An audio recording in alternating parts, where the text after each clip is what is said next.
Okay, go ahead.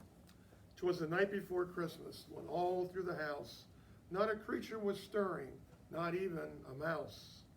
The stockings were hung by the chimney with care, in hopes that St. Nicholas soon would be there. The children were nestled all snug in their beds, while visions of sugar plums danced in their heads.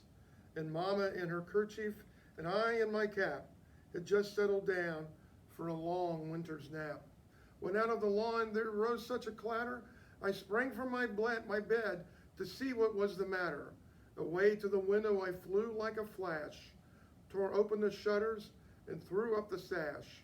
The moon on the breast of the new fallen snow gave a luster of midday to objects below, when what to my wondering eye should appear but a miniature sleigh and 8 tiny reindeer, with a little old driver so lively and quick, I knew in a moment it must be Saint Nick.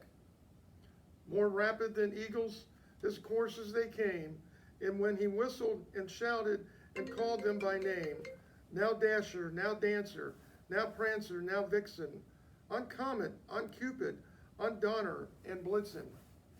To the top of the porch, to the top of the wall, now dash away, dash away, dash away all. As dry leaves that before the wild hurricane fly, when they meet with an obstacle, mount to the sky. So up to the housetop the coursers they flew, with a sleigh full of toys, and St. Nicholas too.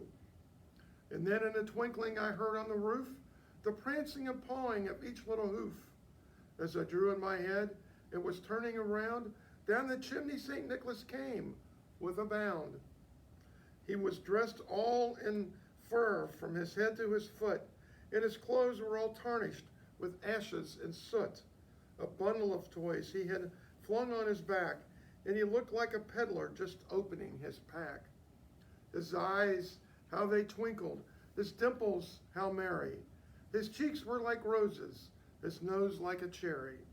His droll little mouth was drawn up like a bow, and the beard on his chin was as white as the snow. The stump of a pipe he held tight in his teeth, and the smoke it enriched his head like a wreath. He had a broad face and a little round belly that shook when he laughed like a bowl full of jelly. He was chubby and plump, a right jolly old elf, and I laughed when I saw him in spite of himself. A wink of his eye and a twist of his head soon gave me to know I had nothing to dread. He spoke not a word, but went straight to his work and filled all the stockings, then turned with a jerk. And laying his finger aside of his nose and giving a nod up the chimney, he rose.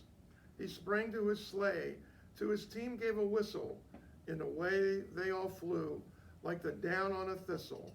But I heard him exclaim, ere he drove out of sight, Merry Christmas to all, and to all a good night. Merry Christmas.